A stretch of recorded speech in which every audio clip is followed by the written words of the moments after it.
आणि आता सविस्तर बातमीपत्र पाहूया। सुरुवातीला मोठी बातमी। राष्ट्रवादी काँग्रेसमधील फुटीनंतर पवार काका पुतण्यामध्ये भेटीगाठींचा सिलसिला सुरू होता आणि त्यामुळे राष्ट्रवादीच्या कार्यकर्त्यांमध्ये संभ्रमाचं वातावरण होतं। तर राष्ट्रवादीतील फुटीवर संशय व्यक्त केला गेला होता।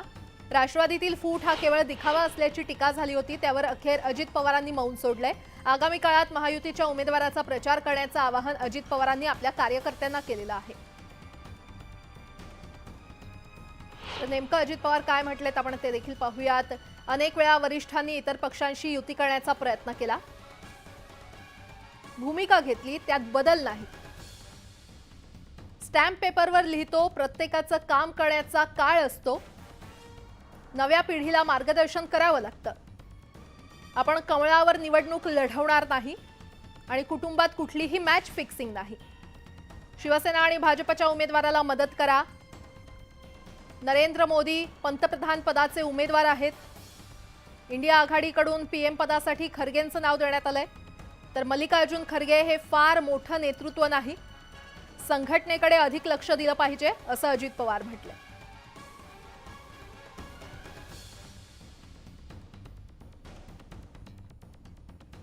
दिवाळी वगैरे भाऊबीज वगैरे अशा पद्धतीनं काही फोटो बाहेर आले की कार्यकर्ते माझ्याही बाजूचे समाभात होतात आणि तिकडं काही आहे ते पण समाभात होतात।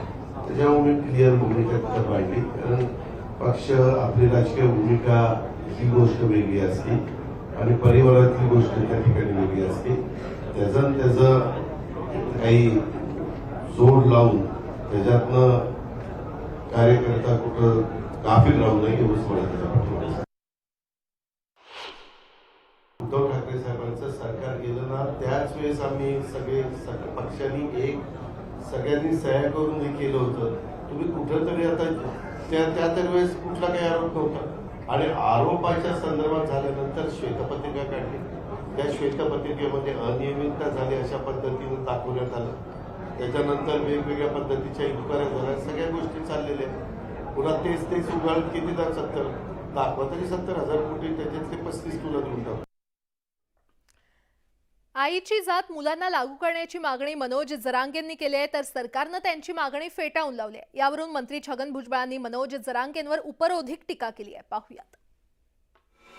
त्यांच्याबरोबर काम करणारे जे कोण पार्टनर वगैरे असतील ते सुद्धा त्यांच्याबरोबर राहिल्यामुळे ते सुद्धा आरक्षणाला पात्र झालेले असल्यामुळे त्यांना सुद्धा द्यायला पाहिजे। 2-4 बंगले जे आहेत हे मंत्र्यांचे तिथे ताबडतोब उभारले पाहिजे। चीफ सेक्रेटरीने तिथे देऊन टाकायचे, ताबडतोब जी आर इश्यू करायचं ताबडतोब। जरांगेंनी सरकारला वेठीस नाही धरलं आहे, सरकारने जरांगेला वेठीस धरलेलं आहे। छगन भुजबळ आणि मनोज जरांगेंमध्ये पुन्हा एकदा शाब्दिक युद्ध रंगल्याचं पाहायला मिळालं। नुकतंच शिंदे सरकारमधील मंत्र्यांच्या शिष्टमंडळानं अंतरवाली सराटीत जाऊन मनोज जरांगेंची भेट घेतली होती। तसंच मराठा आरक्षणावर चर्चा केली होती। कुणबी नोंदी सापडलेल्या मराठा समाजातील व्यक्तीच्या सोयऱ्यांना कुणबी जात प्रमाणपत्र देण्याच्या मागणीवर जरांगे ठाम आहेत। आई ओबीसी असेल तर तिच्या मुलांना ओबीसी जात प्रमाणपत्र द्यावं अशी मागणी जरांगेंनी केली आहे। मात्र जरांगेंची ही मागणी सरकारनं फेटाळून लावली आहे। आता छगन भुजबळांनी जरांगेंच्या याच मागणीवर उपरोधिक टीका केली आहे।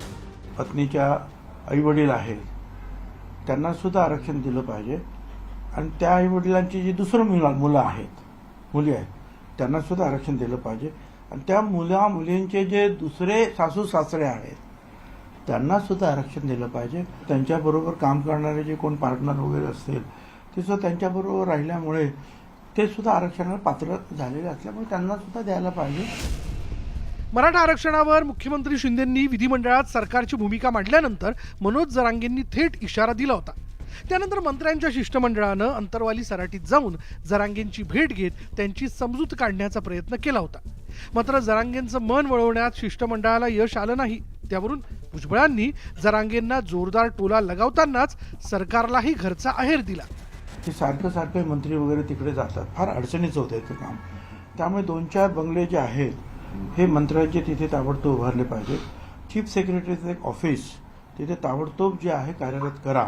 म्हणजे त्यांनी सांगितलं की ताबडतोब मंत्र्यांनी जे आहे जी आरवर सही करायची आणि चीफ सेक्रेटरीने ते देऊन टाकायचे, ताबडतोब जी आर इश्यू करायचं ताबडतोब। राज्यात मोठ्या प्रमाणात कुणबी नोंदी सापडल्या असून त्या आधारे मराठा समाजाला सरसकट कुणबी आरक्षण देण्याची मागणी मनोज जरांगेंनी केली आहे। विधिमंडळ अधिवेशनात अध्यादेश काढण्याची मागणीही जरांगेंनी केली होती।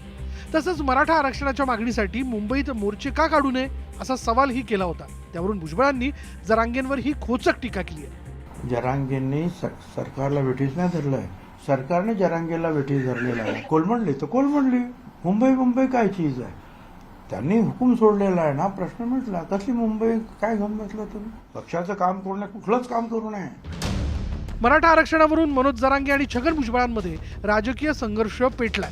सरकार भुजबळांच्या मर्जीनं चालत असल्याचा जरांगेंचा दावा आहे आणि त्यावर उत्तर देताना भुजबळांनी जरांगेंवर शरसंधान साधलंय। त्यामुळे आगामी काळात या दोन्ही नेत्यांमधील शाब्दिक युद्धाला आणखी धार येण्याची शक्यता आहे। Bureau report, news 18 Lokmat. Maratha आरक्षणावर तोडगा निघण्याची चिन्ह दिसत असताना सोयरे शब्दावरून वाद निर्माण झालाय। मराठा समाजाला सरसकट आरक्षण आणि सोयऱ्यांचाही त्यात समावेश करण्याची भूमिका मनोज जरांगे पाटलांनी घेतली आहे। मनोज जरांगे पाटील 24 डिसेंबरच्या डेडलाईनवर माघार घ्यायला तयार नसल्यानं नवा पेच तयार झालाय।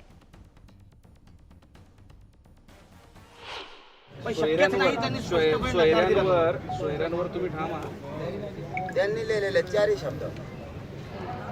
सोयरे तुमची व्याख्या वेगळी, त्यांची व्याख्या वेगळी। त्यांची व्याख्या काय? काल विचारलं मग सांगा ना, तू म्हणून सांगा ना तुमची व्याख्या काय? ते म्हणते त्याचा पुतण्या सोयरा होत असतो का? पागल समजता का तुम्ही आम्हाला?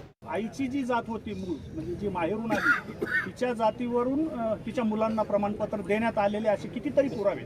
हे मला चांगला मुद्दा घेतला तुम्ही। एक पुरावा द्या। काल ते म्हणले असं महाराष्ट्रात आणि देशात झालंच नाही। आहेत एकच पुरावा द्या।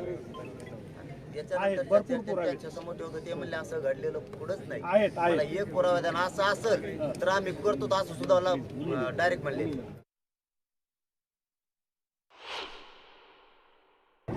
नाही, चर्चा झाली ती एवढ्या त्यांना दारू खुले कधी पण, फक्त त्यांनी जे सत्य आहे तेवढं बोलावं एवढीच त्यांना आमची विनंती। जे आहे तेच लिहायला होते, त्याच्यावर त्यांनी ठाम राहावं।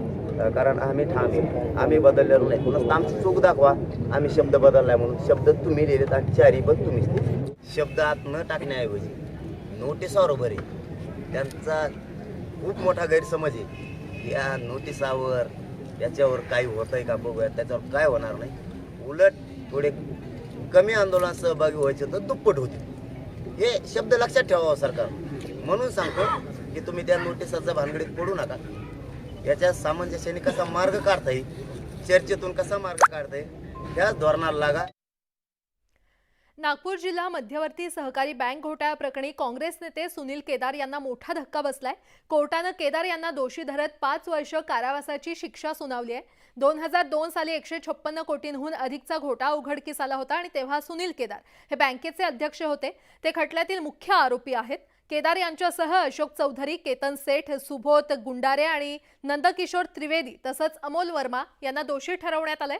बँकेच्या रकमेतून 2001 ते 2002 मध्ये home trade limited, Indramani merchants आणि इतर काही कंपन्यांकडून सरकारी प्रतिभूती खरेदी करण्यात आल्या होत्या। सहकार विभागाचा कायद्यातील तरतुदींचं उल्लंघन करत ही रक्कम गुंतवण्यात आल्याचा आरोप आहे। तर पुढे खासगी कंपनी दिवाळखोरीत निघाल्यानं बँकेतील शेतकऱ्यांचे पैसे बुडाले होते।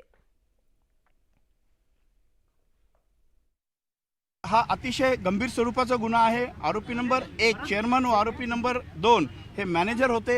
यांची जबाबदारी होती की हा पब्लिक मनी सांभाळणे, त्याच्यात ते अयशस्वी ठरले आहे।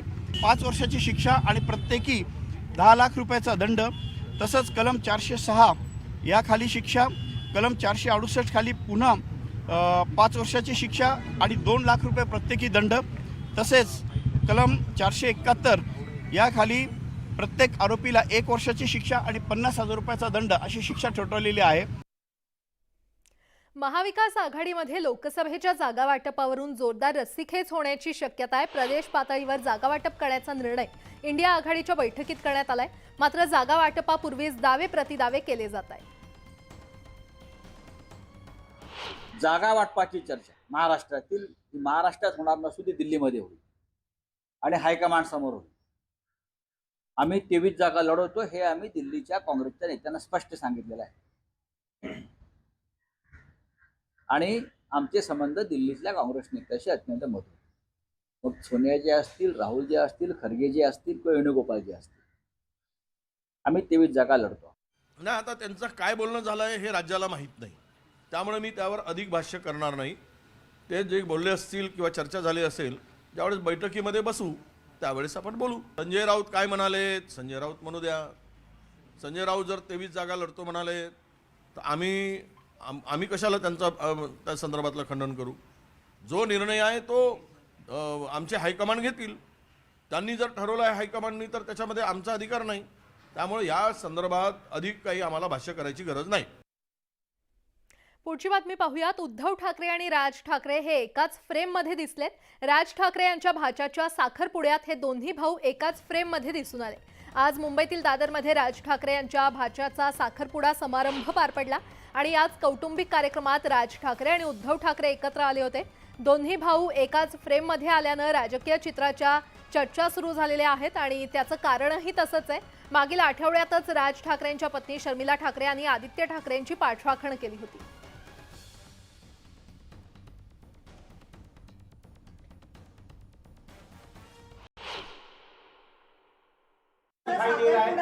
पार पडला आणि यावेळी दोन्ही ठाकरे बंधू जे आहेत ते सोबत पाहायला मिळाले. काय विषय? नाही, मला वाटतं शुभेच्छा दिल्या त्यांनी. नितीन गडकरी हे देशभरात त्यांच्या कामाच्या झपाट्यासाठी ओळखले जातात आणि त्याच प्रकारे नितीन गडकरी हे त्यांच्या रोखठोक वक्तव्यांसाठी देखील प्रसिद्ध आहेत. देशातल्या आणि राज्यातल्या राजकीय परिस्थितीवर नितीन गडकरींनी परखड भाष्य केलंय. नेत्यांची घाऊक पक्षांतरं आणि स्वार्थासाठी केली जाणारी राजकीय हात मिळवणी यावर नितीन गडकरी यांनी खडेबोल सुनावलेत.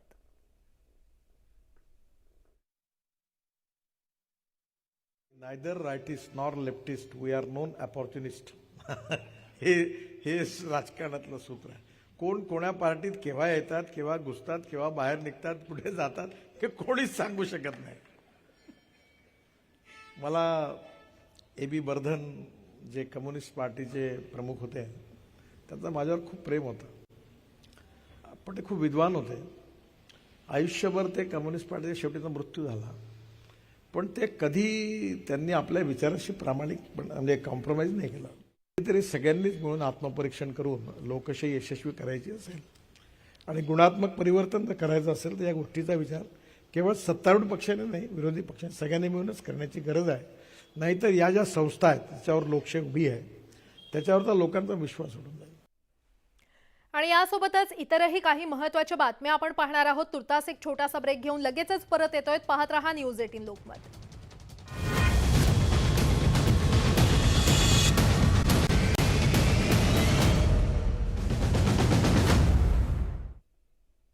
ब्रेक नंतर आपलं पुन्हा एकदा स्वागत. पुढची बातमी पाहूयात. सरत्या वर्षाला निरोप देण्यासाठी आणि नववर्षाचं स्वागत करण्यासाठी सगळ्यांचे प्लॅन सुरू झालेत.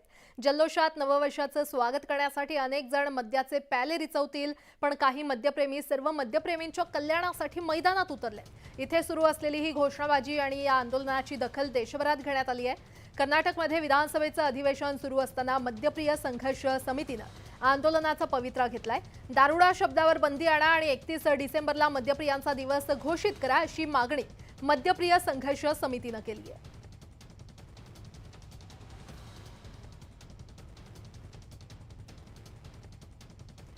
आणि यासोबतच महाराष्ट्राची खबरबातमध्ये वेळ झाली. इथेच थांबण्याची. मात्र ताज्या बातम्यांसाठी पाहत रहा न्यूज 18 लोकमत.